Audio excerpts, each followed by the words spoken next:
Ser podcast. Está claro que ya tenemos un número de personas fallecidas altísimo. Cuando una catástrofe como la Dana de Valencia se salda con cientos de fallecidos, que es muy difícil dar el número de las personas desaparecidas. Se mide por decenas y decenas de desaparecidos. ¿Cómo se puede decir que estaba en un cumpleaños? No, lo desmiento categóricamente. Fue un almuerzo de trabajo y ya está. Crónica 24/7. Se analiza desde la parálisis política. El presidente de la Generalitat Valenciana no ha hecho más que seguir el guión del PP ante las tragedias, incompetencia y mentiras. Y el cruce de acusaciones entre unos y otros partidos. Eva Aguado. Cuando una catástrofe, como la Dana de Valencia, acumula días sin agua, sin luz, sin colegios. Conozco de mucha gente que ha perdido su casa, que ha perdido familiares. Acumula días con barro, con escombros, con chatarra. 3 días sin luz, sin agua, sin internet, sin cobertura. Los ciudadanos se cansan. Yo pido, por favor, que el presidente de la Generalitat o el del gobierno, que alguno haga algo. Y se indignan. Y si a la indignación, basada en hechos reales, se le suman los bulos, Episodio 150. como el de los 700 supuestos cadáveres que nunca existieron en el parking de Bonaire. También algunos submarinistas de la Guardia Civil que sí que han entrado ya, especialistas, han dicho que no vuelven a entrar, por si quieren maquillar algo más. Digan lo que digan, los que difunden estos bulos, gana la antipolítica. Y en Crónica 24/7 te demostramos precisamente eso, que cuando la indignación real se mezcla con la mentira, crece la antipolítica. Antipolítica. La hija de la indignación y del bulo. Por Sara Selva. Otra de las noticias del día es la visita de los Reyes a esta hora a las 3 de noviembre de 2024. En Valencia, la primera es Paiporta. Natalia, una joven de 30 años, está en su casa de Madrid, viendo la televisión. Sí, atención, ¿me escucháis? La situación está... Estaba viendo justo las noticias. Están arrojando barro a la comitiva real. Están contando que los Reyes han ido a visitar Paiporta, uno de los municipios más afectados por la Dana. Se paraliza la visita. Los vecinos les han recibido lanzándoles barro y llamándoles asesinos. Y veo cómo empieza a formarse el pifostio, veo cómo los Reyes continúan. Natalia coge entonces su móvil, entra en WhatsApp y escribe en el grupo que comparte con sus amigas. Ninguna clase política, ya sea de cualquier partido, está a la altura de nuestro país y de esta situación.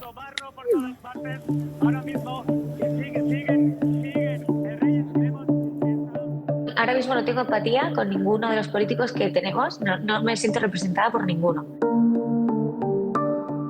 O sea, si mañana hubieran elecciones, no acudiría a ejercer mi derecho a voto, no iría.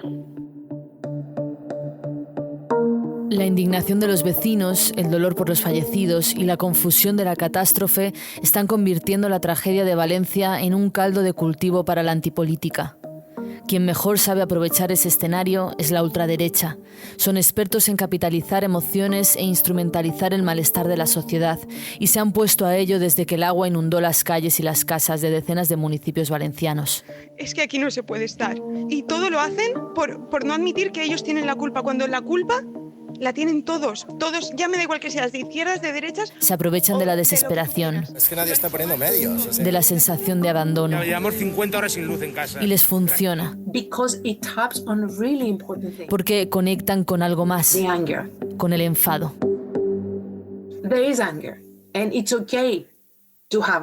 Teresa Capelos es profesora de Psicología Política en la Universidad de Southampton, en Reino Unido. Estudia la interacción entre las emociones y la política. Y explica la estrategia con una metáfora.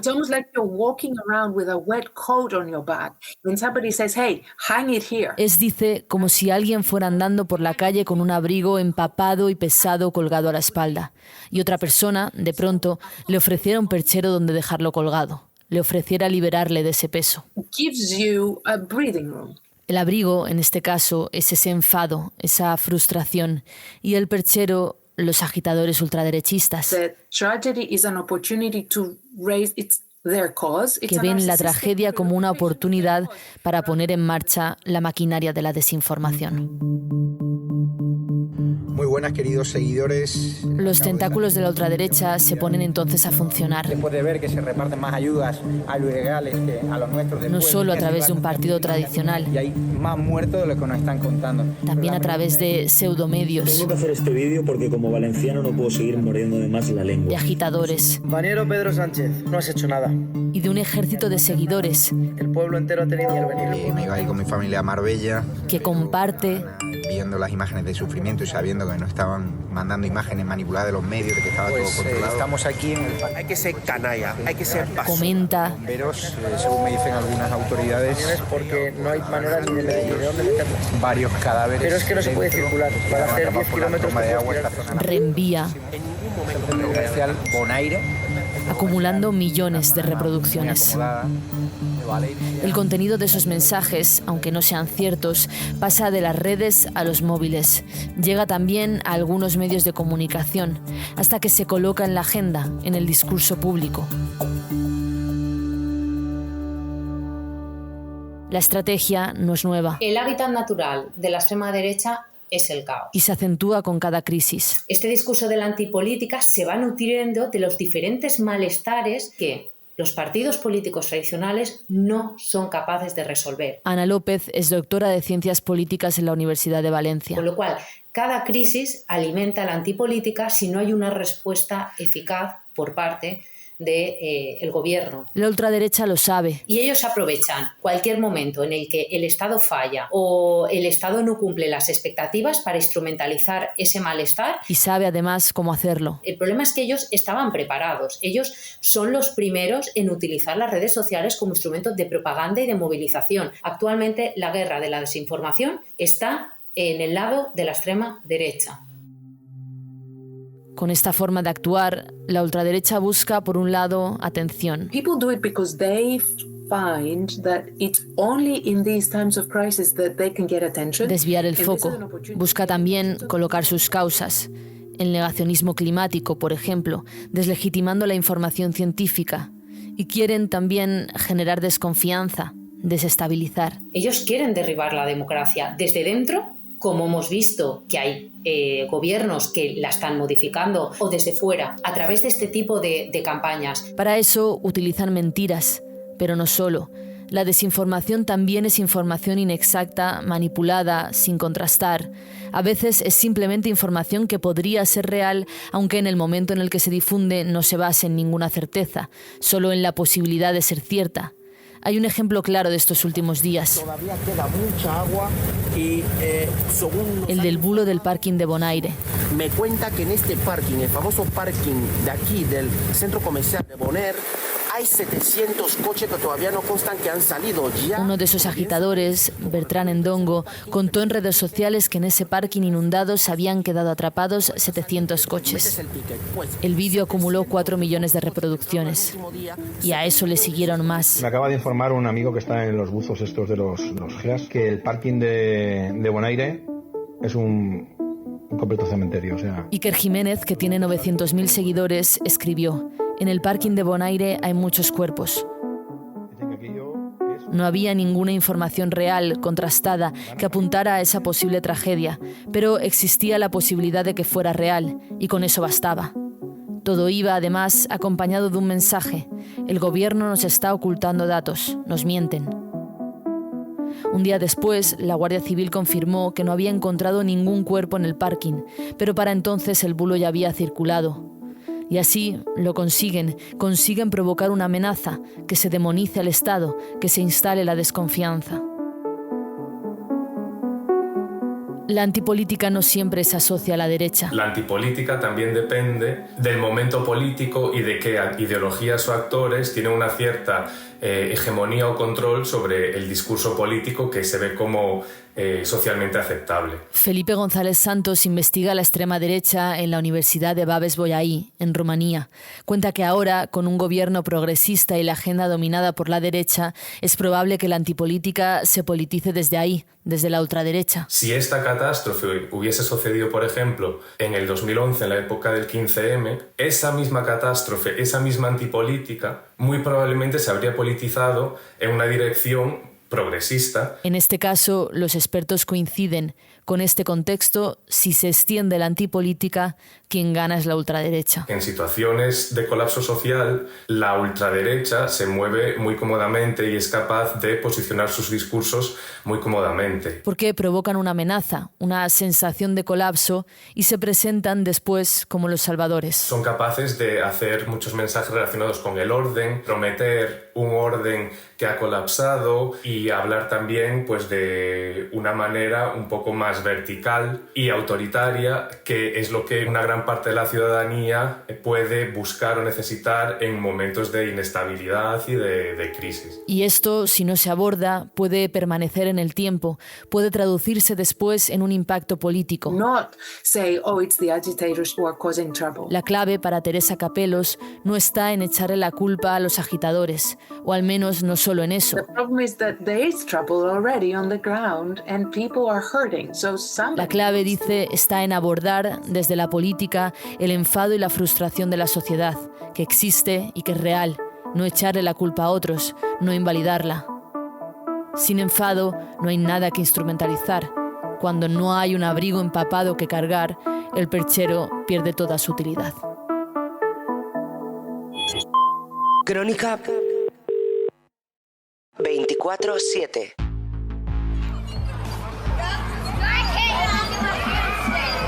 Detrás de un sonido tan inocente como este, el de un grupo de niños y niñas cambiándose cromos en el parque o en el patio. Los que de pequeños hemos hecho cromos antes valían 25 pesetas, que eran 15 céntimos, ahora valen 1 euro los mismos cromos. Aparentemente hay solo un puñado de euros. ¿Sabes? Porque había momentos que compraban paquetes grandes de 15 euros y claro, al final 15 euros por un cacho de cartón a mí me €1 parece por sobre, demasiado. incluso 15 euros por paquete. No parecen muchos por una recompensa tan grande, nada más y nada menos que por un álbum lleno con todos los jugadores de la liga, por ejemplo. No son conscientes de todo el dinero que se pueden llegar a gastar. Yo, de hecho, les digo que sus ahorros no pueden gastarlo en esto. Claro, el problema es que pasan semanas y como el gasto diario es pequeño, sin darte cuenta la suma final es muy grande. No hemos hecho estimaciones, pero te puedo decir que a lo mejor 200 euros entre cosas sí que nos podemos llegar a gastar. Hasta 600 euros de media, según la OCU, cuesta una colección de cromos en España. Algo de lo que las familias no son conscientes porque es un gasto que se hace poco a poco y lo hacen los más pequeños, los más vulnerables. Es un público vulnerable, son menores casi siempre y por tanto no son conscientes del gasto total que tienen que hacer.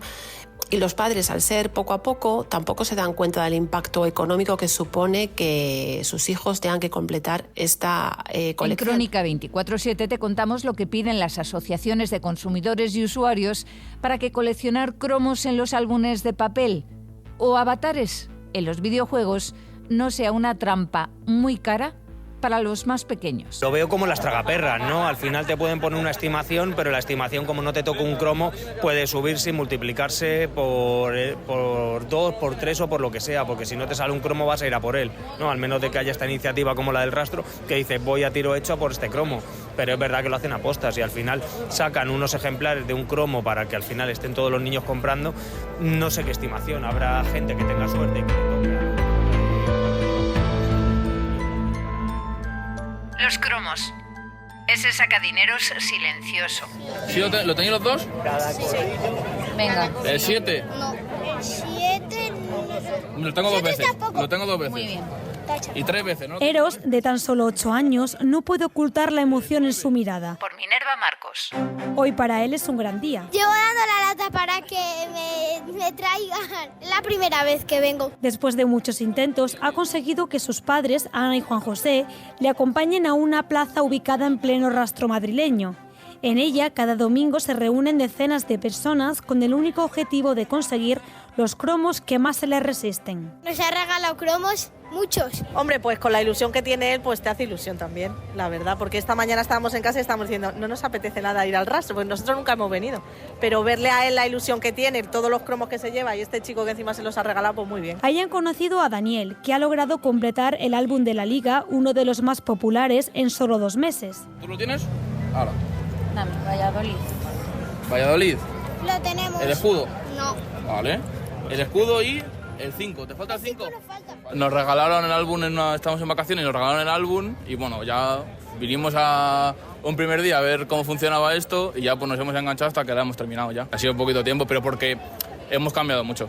Si no cambias y te gastas el dinero en caja, así que se te va el sueldo y el tiempo. En su caso, gracias a iniciativas como las del Rastro, a las que van cada domingo decenas de familias, como la de Eros, ha podido ahorrar bastante dinero, pero no todo el mundo tiene la misma suerte. Te puedo decir que 100 euros llevamos fácil. Si haces una suma más o menos de 5 paquetes a la semana, como poco, que te gastes como poco. Porque es muy difícil, es la lotería, realmente volvemos a lo mismo, tienes que tirar más de contactos y cosas de estas.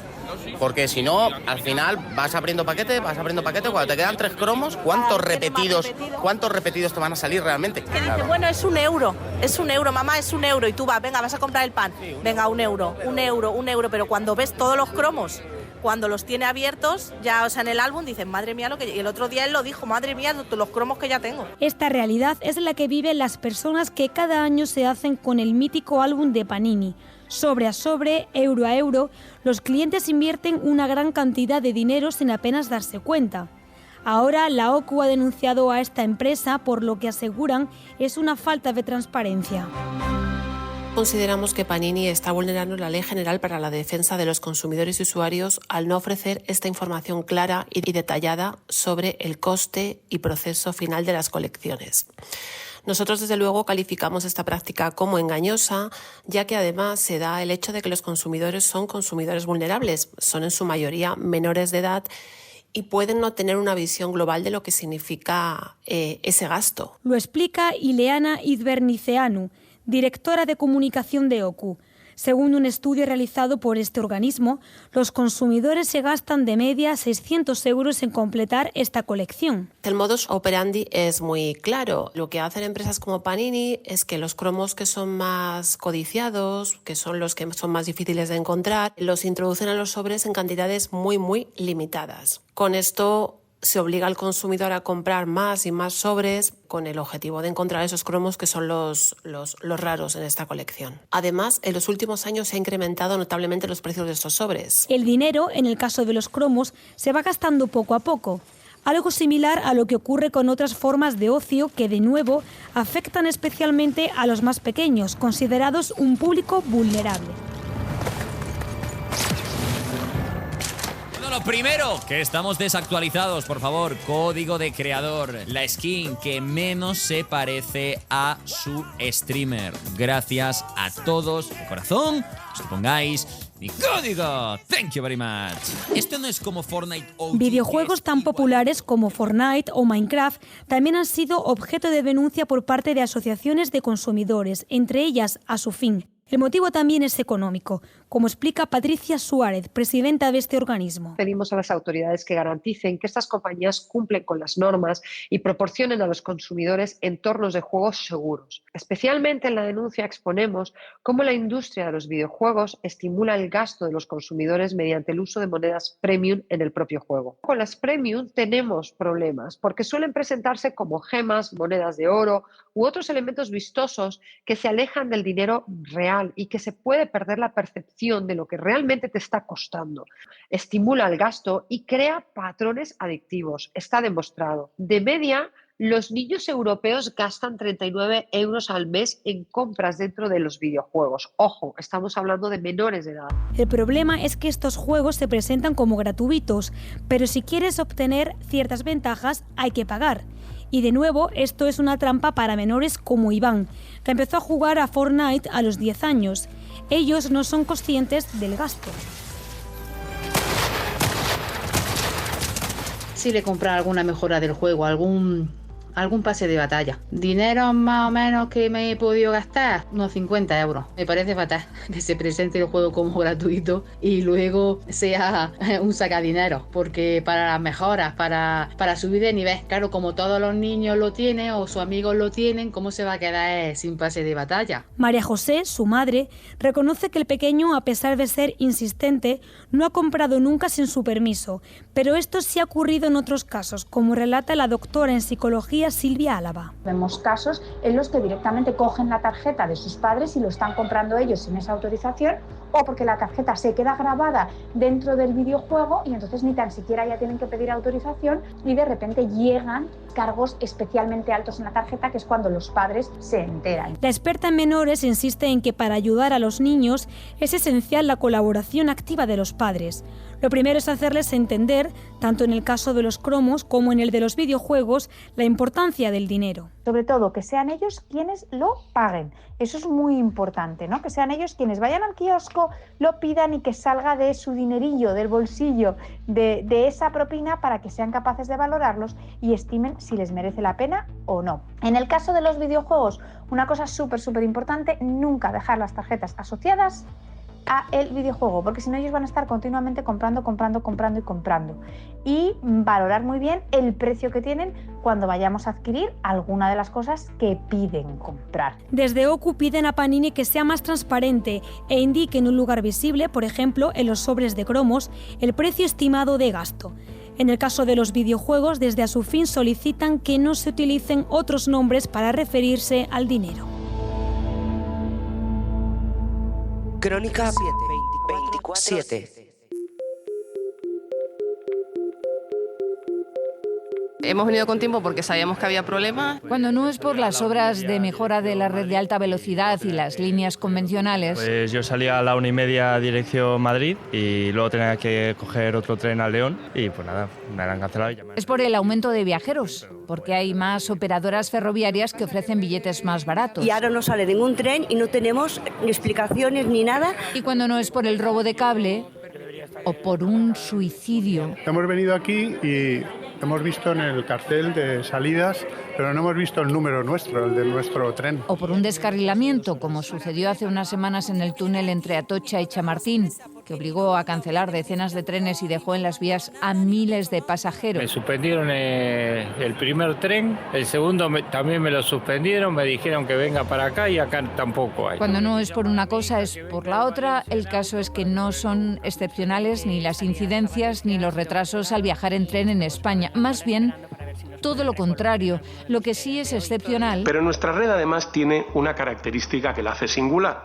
Está dotada con 3 tipos de ancho distintos. Como dice el ministro Óscar Puente, es el ancho de vía. Y eso lo complica todo. Que conviven y se interrelacionan, lo que la hace más compleja y más difícil de gestionar. En Crónica 24/7 te explicamos por qué. Es, entre otras cosas, una decisión histórica. Mantener el ancho ibérico y mantener el ancho internacional nos obliga a tener intercambiadores que son puntos críticos de la red y que, evidentemente, añaden complejidad y problemas a la gestión.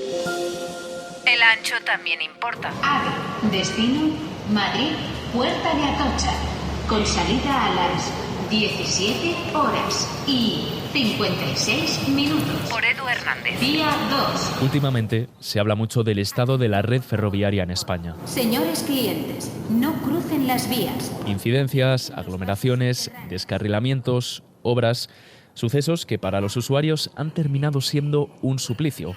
Pero más allá de esto o de las declaraciones políticas, en España existe una cuestión técnica, entre muchas otras, que ha determinado en gran medida nuestra forma de gestionar la red ferroviaria. Hablamos de las diferencias que hay entre los anchos de vía. Actualmente tenemos 3, el ancho métrico, el ancho ibérico o convencional y el ancho estándar o internacional, aunque hay 2 con un peso más importante. Ricardo Insa es catedrático de ferrocarriles en la Universidad Politécnica de Valencia. En España tenemos 2 anchos que crean problema en la operación. El trabajar con 2 anchos supone unos condicionantes. El que menos presencia tiene es el ancho métrico. Son 1000 milímetros y es explotado principalmente por Renfe Cercanías AM, lo que antes se conocía como FEVE, y solo se usa en Madrid en la conexión entre Cercedilla y Cotos, en Murcia para la C4F que conecta con Alicante y para la red del norte, uniendo territorios como La Coruña, Lugo, Asturias, Cantabria, Vizcaya, Burgos, Palencia y León. Este ancho se utilizó sobre todo para salvar las dificultades orográficas que presentaba el terreno de la cornisa cantábrica y actualmente solo tiene una extensión de 1.210 kilómetros. Pero si hay algo que de verdad determina una parte de nuestra gestión es la diferencia de ancho que hay entre el convencional español y el internacional. Son 1.668 milímetros frente a 1.435 5, pero es este último el que está más estandarizado en el mundo y se utiliza en más de la mitad de las vías ferroviarias. Aquí en España hemos ido al revés y nuestra red convencional es mayoritaria. Y esto viene por una decisión tomada a mitades del siglo XIX. Pocos años antes de ponerse a construir el ferrocarril en España, no se pensaba en una red europea. Se dice que esa decisión se tomó para evitar una nueva invasión francesa, como la que se dio entre 1808 y 1814 con Napoleón.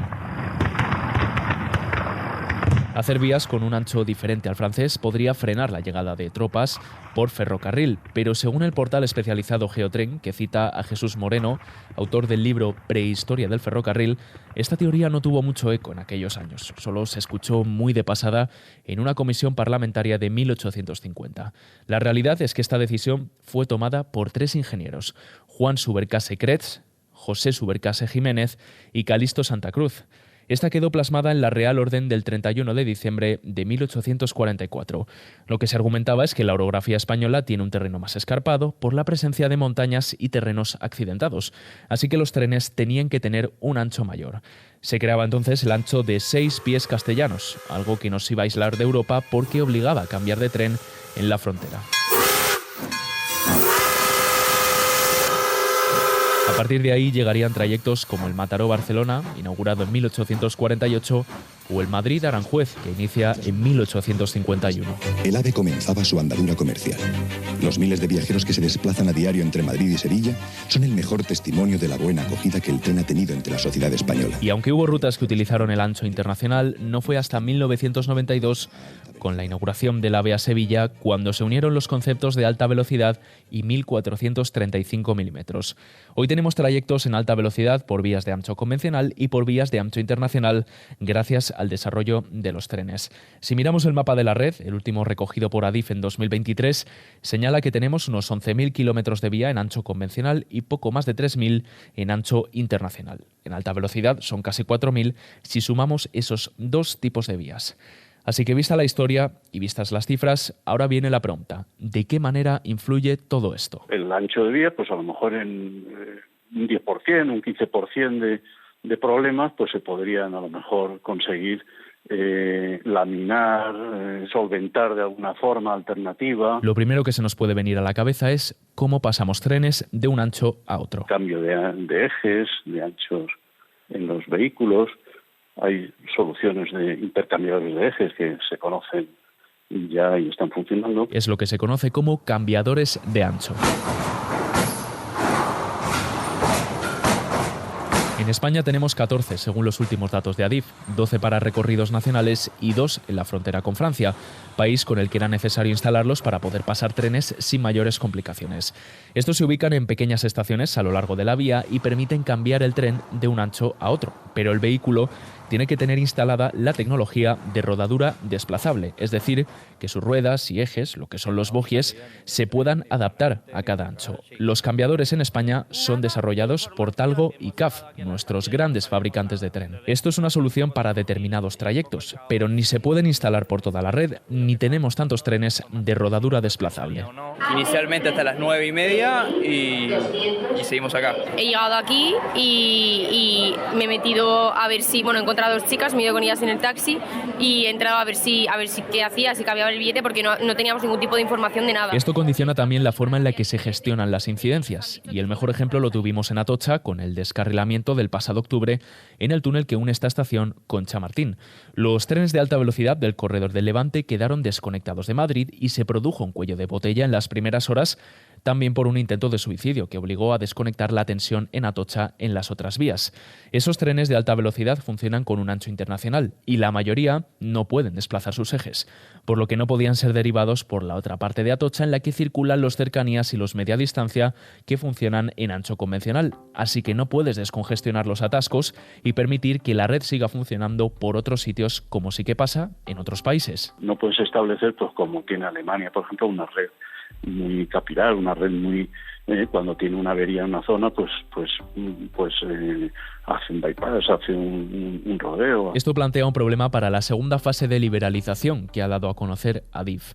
Será en 2026 cuando los operadores puedan explotar otras rutas, y en ese segundo pack están incluidas las que van desde Madrid hasta Galicia o Asturias, que de hecho ya explota Renfe. En ellas tenemos anchos de vía diferentes en el recorrido y requieren trenes de rodadura desplazable. Esto es precisamente lo que ya le ha pasado a Renfe. El tren de muy alta velocidad y máxima capacidad con tracción Talgo, que ha tenido que comprar unos trenes específicos, los Abril, a Talgo, empresa que además de CAF es la única que tiene esa tecnología de ancho variable. Talgo ha conseguido desarrollarla hasta los 330 km por hora con los nuevos trenes, y en CAF solo llegan hasta los 250, y pese a que su modelo Aris llega a los 350, todavía no tiene desarrollada esa tecnología. Así que ahora mismo los operadores dependen de un solo fabricante si quieren llegar al norte. Si solo hay un fabricante, el control de precios, el coste que tengan esos vehículos, bueno, pues eso es un condicionante muy fuerte. Pero más allá de las estrategias empresariales, lo que está claro es que todavía quedan más cosas por corregir. Con las obras que se están ejecutando en la caída de la calidad del servicio ferroviario, el material móvil. Y que una sola decisión tomada a mediados del siglo XIX ha condicionado nuestra forma de entender y gestionar el ferrocarril. Crónica 24/7. Esto es Crónica 24/7, el podcast de reportajes de la cadena SER que cada semana busca y te ofrece testimonios, historias. El problema es que ellos estaban preparados. Ellos son los primeros en utilizar las redes sociales como instrumento de propaganda y de movilización. Actualmente la guerra de la desinformación está en el lado de la extrema derecha. Información, miradas. Nosotros desde luego calificamos esta práctica como engañosa, ya que además se da el hecho de que los consumidores son consumidores vulnerables, son en su mayoría menores de edad y pueden no tener una visión global de lo que significa ese gasto. Crónica 24/7 es una producción de SER Podcast. Inicialmente hasta las 9:30 y seguimos acá. He llegado aquí y me he metido a ver si, he encontrado a dos chicas, me he ido con ellas en el taxi y he entrado a ver si qué hacía, si cambiaba el billete, porque no teníamos ningún tipo de información de nada. Dirección: Eva Aguado. Está en todas las plataformas. Suscríbete. Realización y diseño sonoro: Juan Aranaz. Disponible los sábados a las 10 de la mañana en la aplicación y la web de la cadena SER y en las principales plataformas. Cadena SER. La radio.